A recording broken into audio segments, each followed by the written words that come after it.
150 பெண்கள் இருக்கிறோம். இந்த மகளிர் உதவித்தொகை வந்து எங்களுக்கு யாருக்குமே வந்து சென்றடையல.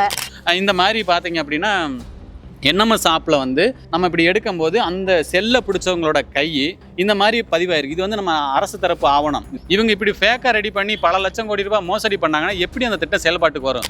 அதை பல முறை சொல்லி பல கம்ப்ளைண்ட்டு கலெக்டர் மேலே நேரடியாக பார்த்து மனு கொடுத்தேன். இன்ன வரைக்கும் அதுக்கு நடவடிக்கை எடுக்கலை. இந்த நடவடிக்கை எடுக்கிறேன்னு சொல்லி உத்தரவு ஓட்ட பேப்பர் இருக்குது. இப்போ வரைக்கும் முறைகள் நடக்குது. நாங்கள் பல முறை 3 முறை மனு கொடுத்து இப்போ வரைக்கும் புதிய அரசு நடவடிக்கை எடுக்க। मेकिलारपट्टी पंचायत में मनरेगा योजना के अंतर्गत हुए कथित भ्रष्टाचार और फर्जी उपस्थिति दर्ज करने के संबंध में जिला कलेक्टर को भेजा गया है।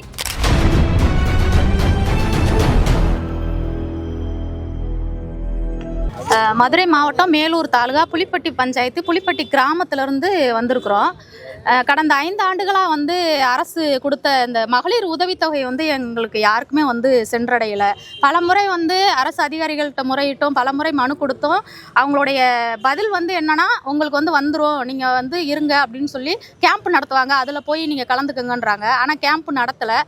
எத்தனையோ முறை வந்து கலெக்டர் ஆஃபீஸும் வந்து நாங்கள் மனு கொடுத்தோம். ஆனால் நாங்கள் எல்லாருமே வந்து வறுமை கோட்டுக்கு கீழே உள்ளதான் இருக்கிறோம். யாருக்கு சென்றடையணுமோ அந்த பணம் வந்து எங்களுக்கு வந்து சென்றடையலை. அதனால இப்போ வந்து நாங்கள் கிட்டத்தட்ட ஒரு 150 பெண்கள் இருக்கிறோம். அதனால எங்களுக்கு மகளிர் உதவித்தொகை கேட்டு மனு கொடுக்க வந்திருக்கிறோம். புதிய அரசு அமைஞ்சிருக்கு, அவங்க என்ன அது குறித்த இப்போ பதிவு செய்யறது குறித்து அறிவிக்கல. அதனால இப்போ மாவட்ட ஆட்சியர்கிட்ட என்ன சொல்லி? மாவட்ட ஆட்சியர்கிட்ட நாங்கள் ஏற்கனவே கேட்டதுக்கு வந்து நீங்கள் வந்து மனு நாள் அப்போ மனு கொடுங்க, எத்தனை பேர் இருக்கிறீங்களோ அவங்களுக்கு வந்து ஒரு புதுசாக ஒரு கேம்ப் நடத்துவோம் அப்படின்ற மாதிரி எங்களுக்கு ஒரு பரிந்துரை சொல்லியிருந்தாங்க. அதன் அடிப்படையில் நாங்கள் இன்னைக்கு வந்திருக்கிறோம். எவ்வளோ பேருக்கு வரல? ஒரு 4 கிராமத்தில், அதாவது புலிப்பட்டி, கல்லம்பட்டி, சென்னகரம்பட்டி, நம்ம காந்தி நகர் கிராமம், இந்த 4 கிராமத்தில் எங்களுக்கு தெரிஞ்சு வந்து கிட்டத்தட்ட வந்து ஒரு 200 பெண்களுக்கு இந்த மகளிர் உதவித்தொகை வந்து இன்னும் சென்றடையலை. நாங்கள் கணக்கெடுத்ததில் இன்னும் வந்து மதுரை மாவட்டம் ஒட்டுமொத்தமாக பார்த்தோம் அப்படின்னா கிட்டத்தட்ட 2000 பெண்கள் கூட இருப்பாங்க. 1000 ரூபாங்கிறது இப்போ வரைக்கும் வரல. இப்போ வரைக்கும் வரல. சரி, புது அரசு விஜய் பதவி எடுத்துக்காரு, அதுக்கு கோரிக்கை எங்களுக்கு இந்த 1000 ரூபா வந்து இப்போ வரைக்கும் வரல. எங்களுடைய கோரிக்கை என்னன்னா, இதுலேயும் குறிப்பாக பார்த்தீங்கன்னா நாங்கள் வந்தவங்க எல்லாருமே வந்து தலித் மக்கள், தலித் பெண்கள். யாருக்கு வந்து இந்த அரசு கிடைக்கக்கூடிய நலத்திட்டங்கள் கிடைக்கணுமோ எங்களுக்கு சென்றடையலை, யாருக்கு கிடைக்கக்கூடியதோ அவங்களுக்கு வந்து சென்றடையுது.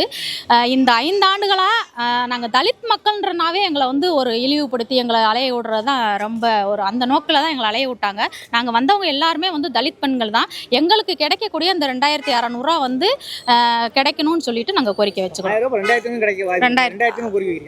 2000 அதாவது அரசு வந்து மகளிருக்குன்னு என்ன ஒதுக்கி இருக்கோ அது எங்களுக்கு கிடைக்கணும்னு சொல்லி கோரிக்கை வைக்கிறோம்.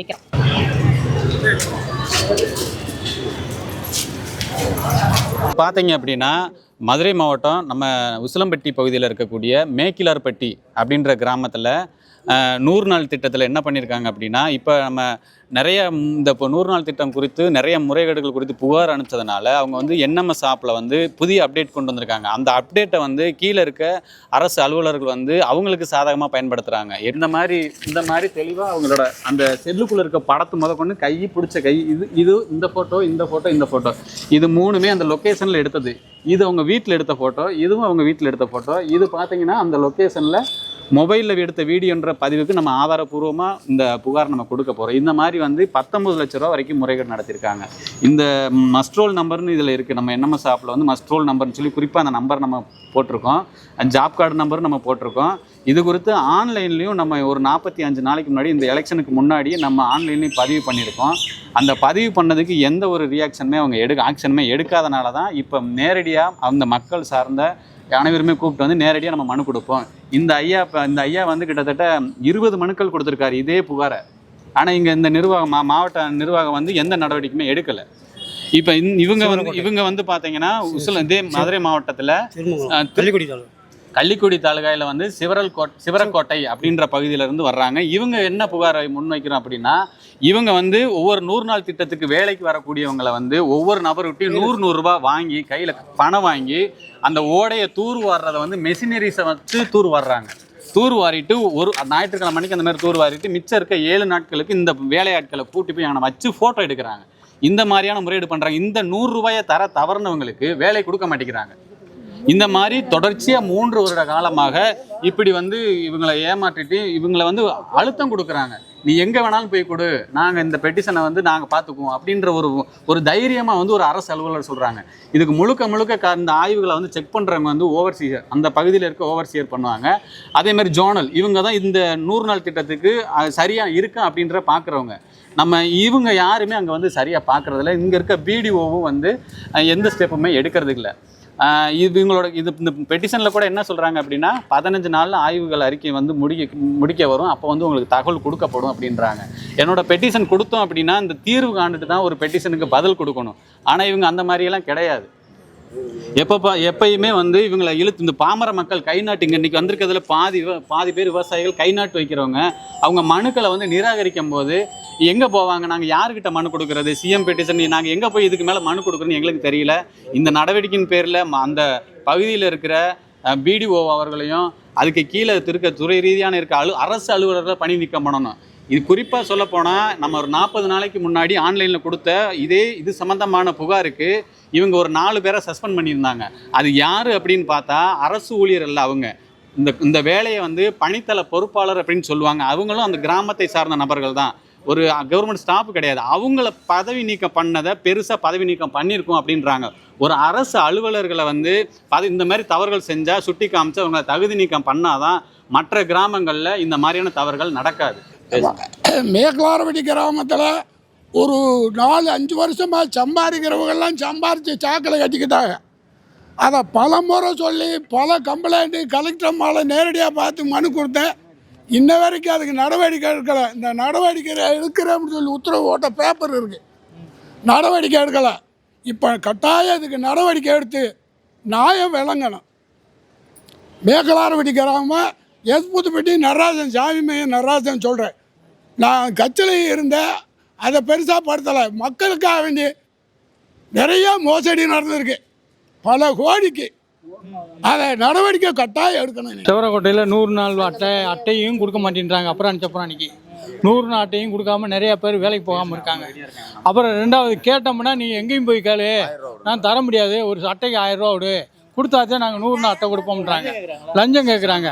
அதுக்கு லஞ்சம் கேட்குறதுக்கு காரணம்னா இவர் நம்ம பணித்தள பொறுப்பாளர் இருக்கார்ல, மக்களர் பணியாளர், அவர் இந்த சோனல் நம்ம ஓவர்சியர் பிடிஓ தான் முழுக்க காரணம் அவர் தான் முழுக்க காரணம். அவர் தான் எல்லாத்தையும் தட்டி விட்டு எல்லாத்தையுமே அம்மிக்கு போட்டு 100 நாள் வேலைக்கு போகிறவங்கள இன்றைக்கி நாங்கள் கேள்வி கேட்டோன்னா நாளைக்கு எனக்கு வேலை கிடைக்காது, 100 ரூபா கொடுத்தாத்தான் வேலை கிடைக்கும். அந்த 100 நாள் அப்புறம் செப்ராணி 100 ரூபா. இப்போ சம்பளம் வந்து எங்களுக்கு ஒரு நாளைக்கு 270 ரூபா கொடுப்பாங்க. 100 ரூபா வாங்கிக்கிறாங்க. வாங்கிட்டு தான் இந்த தோன்றது. ஆமாம், 170 ரூபா தான் கிடைக்கும். ஆமாம், அவங்க வாங்கிக்கிறாங்க. வாங்கிக்கிட்டு என்னன்னு கேட்டிங்கன்னா வேலை கேட்டோம்னா வேலை கொடுக்க மாட்டாங்க. இந்த அட்டை வாங்கி வேலை உனக்கு ஒரு கிட்டத்தட்ட நாங்கள் வாங்கி அட்டை வாங்கி ஒரு வருஷமாக எங்களுக்கு அட்டையே கிடைக்கல. இப்போத்தையும் கிடச்சிருக்கு, இன்னும் வேலையும் கொடுக்கல எங்களுக்கு, இன்னும் வேலை கொடுக்கல. இன்னும் நிறைய பேர் அப்புறாணி அட்டை வாங்காமல் இருக்காங்க. ஆனால் நேரடியாக வந்து எல்லாம் விசாரித்து எங்களுக்கு நல்லபடியாக இந்த 100 ரூபா வசூல் பண்ணுறது வந்து எல்லாத்துக்குமே பங்கு கொடுக்குறோன்ட்டாங்க. பணித்தள பொறுப்பாளர்கிட்ட இந்த மாவட்ட குறைதீர்க்கும் அலுவலர் வந்து விசாரணை பண்ணும்போது அவங்களே ஒத்துக்கிட்டாங்க. நாங்கள் வாங்கி கொடுத்தோம், நாங்கள் யார்கிட்ட மக்கள் நல பணியாற்றிருக்கோம், மக்கள் நல பணியார் யார்கிட்ட கூட ஜோனல் யார்கிட்ட ஓவர்சியராக பிடிஓட்ட கொடுத்தேன்னு ஒத்துக்கிட்டாங்க. அப்புறமா அந்த நடவடிக்கை இல்லை. அதுக்காகத்தான் இப்போ நேரம் வந்து எவ்வளவு தூரத்துக்கு அது முறையீடு அது நிறைய ரூபா வாரத்துக்கு 100 ரூபா ஒரு பயனாளி கொடுக்குறாங்க. அப்ப எத்தனை பயனாளி பாக்குறாங்க? 24,000 ஒரு வருஷத்துக்கு. சேசிப்பு வச்சு 1 லட்சம் ரூபாய் மாசத்துக்கு 2 மாசம் 3 ஆண்டா. அந்த 100 ரூபாய் கொடுக்கலன்னா அவங்களுக்கு வேலைக்கு மறுபடியும் நடக்குது சார். 3 ஆண்டா நடக்குது. கீழே பணித்தள பொறுப்பாளர் இருந்து மேல வீடியோ வரைக்கும் இருக்கு. இந்த ஆட்சியில் நடக்குது. ஆமா, இந்த ஆட்சியில் 2 முறை மனு கொடுத்துருக்கோம். இது 3வது முறை கொடுக்குறோம். ஆனால் இந்த ஆட்சியில் நடவடிக்கை எடுக்கட்டும். வெவ்வேறு ஊர்களுக்கு வேலைக்கு போனவங்க வந்து இங்கே வந்து அந்த 100 நாள் அட்டையை புதுப்பிக்கணும் அப்படின்ற ஒரே அந்த காரணத்துக்காகவும் ஊழல் செய்கிறதுக்கு ஏதுவாகவும் வந்து பயன்படுத்துகிறாங்க. அது எப்படின்னா, இப்போ என்எம்எஸ் ஆப்பில் நம்ம தொடர்ச்சியாக புகார் கொடுத்ததுனால வந்து அந்த அப்ளிகேஷனை வந்து அப்டேட் பண்ணியிருக்காங்க. அந்த அப்டேட் அப்படின்னா கன்சிமிட்னா ஃபோட்டோ எடுக்கணும் அப்படின்ற மாதிரி ஆட்டோமேட்டிக்காக எடுக்கிற மாதிரி அவங்க செட் பண்ணியிருக்காங்க. அதில் இவங்க நூதன முறையில் அந்த முறைகேடை செய்கிறாங்க. அது எப்படின்னு பார்த்தீங்க அப்படின்னா, அந்த முன்கூட்டியே இவங்களோட கைபேசியில் வந்து ஒரு வீடியோவை பதிவு பண்ணிக்கிறாங்க. யார் அந்த நபரோ, ஒரு லேடியாக இருக்காங்க, நிறைய லேடி தான் அதில் உள்ளே வர்றாங்க. அவங்கள வந்து முன்கூட்டியே ஒரு 20 செகண்ட் வந்து கண் சிமிட்டுற மாதிரியான ஒரு வீடியோ பதிவு பண்ணிவிட்டு இவங்களுக்கு எப்போ எங்கே வேலை செய்கிறாங்களோ அந்த இடத்துக்கு இவங்க ஜாப் கார்டை வந்து பயன்படுத்தி அவங்க அந்த லொக்கேஷனில் வச்சு ஃபோட்டோ எடுக்கணும். அந்த காரணத்துக்காக இந்த செல்ஃபோனில் பதிவு பண்ண அந்த வீடியோ பதிவை இந்த மாதிரி பார்த்தீங்க அப்படின்னா என்எம்எஸ் ஆப்பில் வந்து குறிப்பாக அந்த ஒருத்தன் கண் சிமிட்டும் போது பதிவாகும். இப்போ இவங்க என்ன பண்ணியிருக்காங்க அப்படின்னா, அந்த செல்லை வச்சு வீடியோ ஓட்டி விட்டு நம்ம இப்படி எடுக்கும்போது அந்த செல்லை பிடிச்சவங்களோட கை அந்த செல்லுக்குள்ளே, அந்த மொபைல் செல்லுக்குள்ளே இருக்க ஃபோட்டோ இந்த மாதிரி பதிவாயிருக்கு. இது வந்து நம்ம அரசு தரப்பு ஆவணம். இது வந்து மத்திய அரசில் வந்து என்எம்எஸ் ஆப்பை வந்து இப்படி பதிவு பண்ணுறாங்க. ஒவ்வொரு வேலை ஆட்களையும் வந்து இப்படி பதிவு பண்ணுறாங்க. அதில் இப்படி குறிப்பாக புகார் பண்ணியிருக்காங்க. அதை நம்ம ஆய்வு பண்ணும்போது தான் இந்த தவறு தெரிய வந்தது. அதே மாதிரி பார்த்தோன்னா, எங்கே வேலை பார்க்குறோமோ அந்த லொக்கேஷனில் தான் வீடியோ ஃபோட்டோ எடுக்கணும். இவங்க அவங்க வீட்டில் ஏதோ ஸ்டுடியோவில் எடுத்த மாதிரி ஃபோட்டோ எடுத்திருக்காங்க. இங்கே பார்த்தீங்கன்னா அதே மாதிரி தான் செஞ்சுருக்காங்க. இது மாதிரி நிறைய முறைகேடுகள் பண்ணியிருக்காங்க. இப்போ இது குறித்து நம்ம ஒரு 45 நாட்களுக்கு முன்னாடி இதே மாவட்ட ஆட்சியருக்கு ஆன்லைன் மூலியமாக புகார் நம்ம தெரிவித்தோம். அந்த புகாருக்கு வந்து எந்த ஒரு நடவடிக்கையுமே எடுக்கலை. எனக்கு ஒரு தகவலாக கொடுத்தாங்க. அதில் என்ன தகவல் கொடுக்குறாங்க அப்படின்னா, இது தற்போது ஆய்வு செய்யப்பட்டு வருகிறது அப்படின்னு சொல்லி என்னோட பெட்டிஷனை க்ளோஸ் பண்ணுறாங்க. அப்போ எப்போ எனக்கு பதில் கொடுப்பாங்க? 45 நாள் பத்தலையா? 30 நாள், ஒரு 19 லட்சம் ரூபாய் முறைகேடு நடந்திருக்கு. நான் சொல்கிறது குறிப்பாக 2 ஜாப் கார்டு, அதாவது 2 ஒர்க்கிங் பண்ண 2 வேலை பண்ண அந்த பணி மட்டும். ஆமாம் 2 அந்த வேலை பண்ணது மட்டும்தான் நான் சொல்கிறேன். இன்னும் பின்ன இருக்கிறதெல்லாம் நம்ம ஆய்வுகள் பண்ணும்போது இது பல லட்சம் கோடி ரூபாய்களுக்கு மேலே முறைகேடு வரும். இந்த முறைகேடுக்கு முழு முதல் காரணம் இதை கண்காணிக்காத அந்த கண்காணிப்பாளர்கள் தான். இது சொல்லப்போனால் அந்த உசிலம்பட்டி பகுதியில் இருக்க பிடிஓ, அதுக்கு கீழே இருக்க ஓவர்சியரு, அதுக்கு கீழே இருக்கிற ஜோனல், இவங்க தான் பொறுப்பு. இவங்க என்ன செய்கிறாங்க, இந்த மாதிரி பெட்டிஷன் கொடுத்தா அங்கே உள்ள பணித்தள பொறுப்பாளர், அதாவது 100 நாள் வேலை ஆட்களுக்குள்ளே ஒரு தேர்ந்தெடுப்பாங்க. அவங்கள வந்து சஸ்பெண்ட் பண்ணுறாங்க. அவங்கள சஸ்பெண்ட் பண்ணுறது எந்த விதத்துலையுமே நியாயம் கிடையாது. அரசு அலுவலர்களை சஸ்பெண்ட் பண்ணாதான் இந்த திட்டத்தின் மூலியமாக வந்து முழுமையாக பயன்பெற முடியும். இவங்க இப்படி ஃபேக்காக ரெடி பண்ணி பல லட்சம் கோடி ரூபாய் மோசடி பண்ணாங்கன்னா எப்படி அந்த திட்டம் செயல்பாட்டுக்கு வரும்? இந்த மத்திய அரசு வந்து இந்த கவர்மெண்ட்டை வந்து மக்களுக்காக கொண்டு வந்துச்சுன்னா அதை முழுமையாக செயல்படுத்துறது இல்லை. இதே போல் பார்த்தீங்கன்னா, டெல்லியிலேருந்து வருடம் ஜூலை மாதத்தில் வந்து டெல்லியிலேருந்து இந்த ஆய்வுகள் செய்கிறதுக்கு வர்றாங்க. அப்போ குறிப்பாக வந்து அவங்க ரேண்டமாக ஏதாவது ஒரு கிராமத்தை எடுத்து ஆய்வு பண்ணணும். இவங்களே பிடிஓ வந்து ஒரு கிராமத்தை செலக்ட் பண்ணி அந்த கிராமத்துக்கு கூட்டிகிட்டு போகிறாங்க. அப்போ வந்து முறைகேடுகளே வெளியில் தெரிய மாட்டேங்குது. இது எல்லாம் மதுரையில் மட்டும் இல்லை, தமிழ்நாடு ஃபுல்லாக நடந்துக்கிட்டு தான் இருக்குது இந்த ஊழல். இதுக்கு முன்னாடி நம்ம இதே மாதிரி ஒரு புகார் கொடுத்ததுக்கு வாடிப்பட்டி பகுதியில் 3 பேர் வந்து சஸ்பெண்ட் பண்ணாங்க. அது பார்த்தீங்கன்னா, வட்டார வளர்ச்சி அலுவலர் ஒருத்தர் சஸ்பெண்ட் பண்ணாங்க, ஓவர்சியர் ஒருத்தர் சஸ்பெண்ட் பண்ணாங்க, பஞ்சாயத்து கிளர்க்கை வந்து சஸ்பெண்ட் பண்ணாங்க. இந்த மாதிரி நடவடிக்கை எடுத்ததுக்கப்புறம் வாடிப்பட்டி பகுதியில் கொஞ்சம் ஓரளவுக்கு சரியாயிருக்கு. இதே மாதிரி இப்போ உசிலம்பட்டி பகுதியிலையும் அதிகமாக நடக்குது.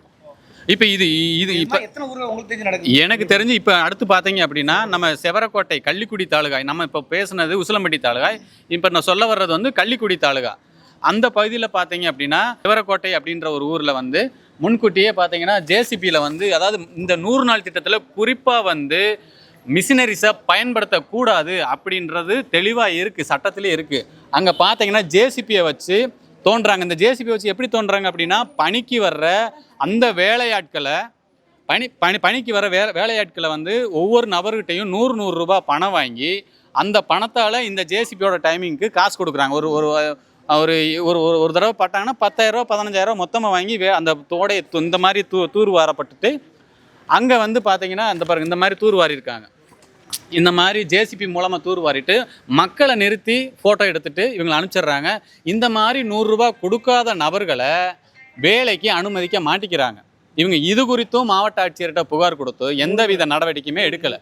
3 முறை வந்து ஆமாம் அப்பையும் கொடுக்க வந்துருங்க. இப்போவும் வந்து நாங்கள் கொடுக்குறோம். இது புதிய ஆட்சியாக இருக்குது. இந்த புதிய ஆட்சிக்கு பெரிய கோரிக்கையாக நாங்கள் ஆவணத்தோடு வைக்கிறோம். இதை கண்டிப்பாக நடவடிக்கை எடுக்கணும். இன்றைக்கி எடுக்கிற நடவடிக்கை தமிழ்நாடு பூரா உள்ள 100 நாள் திட்டத்தில் வந்து எதிரொலிக்கணும். இந்த திட்டம் வந்து யாருமே தவறுதலாக செய்யணுன்ற எண்ணம் கூட வரக்கூடாது. சோரோட்டை கிராமத்திலிருந்து பேசுகிறோம். என்னவென்றால் 100 நாள் வேலை கேட்டு நான் 2-3 முறையாக கேட்டு நான் ஆஞ்சியோ பண்ணேன். அதனால் வந்து ஓவர்சரு பிடிஓ யாருமே கொடுக்க முடியாதுன்ட்டாங்க. கொடுக்க முடியாதும் இங்கேருந்து கலெக்டர்லேருந்து ஒரு மேடம் வந்தாங்க. அவங்க வந்த ஒரு தான் எனக்கு கொடுத்தாங்க. இது வரைக்கும் பணம் கொடுக்க மாட்டேன்ட்டாங்க. நான் மாத்திரை வாங்குகிறேன். என்னால் முடியாத காரணத்தினால நான் வேலை கேட்டு போய்கிட்டேன். அதனால வந்து முறையோட செயல் நடக்குது. அதை தடுத்து நிறுத்தணும். கவர்மெண்ட்டு அதை பார்த்து செய்யணும். பொதுமக்கள் ஒன்றும் செய்ய முடியாது. பொதுமக்கள் எத்தனை நாளைக்கு உங்களுக்கு கொடுத்துக்கிட்டே இருக்க முடியும்? பொதுமக்கள் வந்து பாதுகாப்பு வந்து யார் கொடுக்குறது? மக்களுடைய வரி பணத்தில் தான் சம்பளம் வாங்குறாங்க. ரெக்கார்டும் கொடுத்துருக்கேன். 3 முறை மனு கொடுத்துருக்கேன். நடவடிக்கை எடுக்கலை.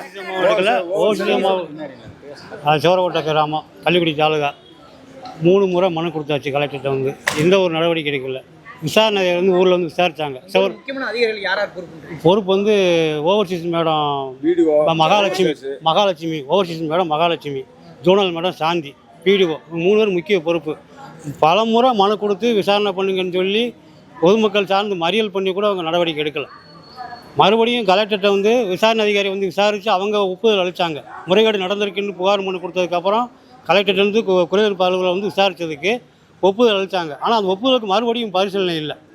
திரும்பவும் நாங்கள் தான் இருப்போம், எங்கள் அதிகாரி எங்களுக்கு சாதகமாக தான் இருக்காங்கன்னு சொல்லிட்டு அங்கே இருக்க திட்ட ஒருங்கிணைப்பாளர் தன்னிச்சையாக செயல்படுறார். அவர் மேலே நடவடிக்கை எடுக்கணும். இப்போ வரைக்கும் முறைகேடு நடக்குது. நாங்கள் பல முறை 3 முறை மனு கொடுத்து இப்போ வரைக்கும் புதிய அரசு வந்து நடவடிக்கை எடுத்தால் நல்லது தான். அது நடவடிக்கை எடுக்க நம்புகிறோம். இங்கே நேர்மையாக இருக்கணும், நம்புகிறோம். இந்த முறைகேடு வந்து இந்த முறையோட நடவடிக்கை எடுத்து எங்களுக்கு நல்ல ஒரு தீர்ப்பு வழங்க கேட்டுக்கணும். இந்த மன்ரேகா யோஜனா அப்படிங்கிற இந்த திட்டம் வந்து கிராமப்புற ஏழைகளுக்காக அவர்களுடைய வாழ்வாதார முன்னேற்றத்திற்காக போடக்கூடிய ஒரு திட்டம். 100 நாள் வேலை திட்டம், தேசிய மகாத்மா காந்தி ஊரக வேலைவாய்ப்பு திட்டம். இப்போ இது வந்து மத்திய அரசுக்கு கொண்டு போகிறதுக்கு நான் வந்து இந்த ஹிந்தியிலே சொல்லலாம்னு நினைக்கிறேன். நான் एक शिकायत पत्र मदुरै जिले के उसलमपट्टी तालुके मेकिड़ारपट्टी पंचायत में मनरेगा योजना के अंतर्गत हुए कथित भ्रष्टाचार और फर्जी उपस्थिति दर्ज करने के संबंध में जिला कलेक्टर को भेजा गया है। शिकायत में कहा गया है कि NMMS मोबाइल ऐप का दुरुपयोग करके काम पर उपस्थित न रखने वाले लोगों की फर्जी उपस्थिति दर्ज गई। नियमों के अनुसार मजदूरों की उपस्थिति कार्यस्थल पर GPS के साथ फोटो लेकर दर्ज की जाने की चाहिए, लेकिन आरोप है कि पहले से अलग मोबाइल में फ़ोटो लेकर रखा गया। बाद में उन फ़ोटो की NMMS ऐप में नई फ़ोटो की तरह अपलोड किया गया। घर पर मौजूद लोगों को भी काम पर उपस्थित दिखाया गया। इस तरीके से सरकार के लाखों रुपये का गबन किया गया। शिकायत में 2 विशेष कार्यों का उल्लेख किया गया है। मैसिव ट्री प्लांटेशन, मने ओडे अंद कालवाई तिट्टम। Thank you.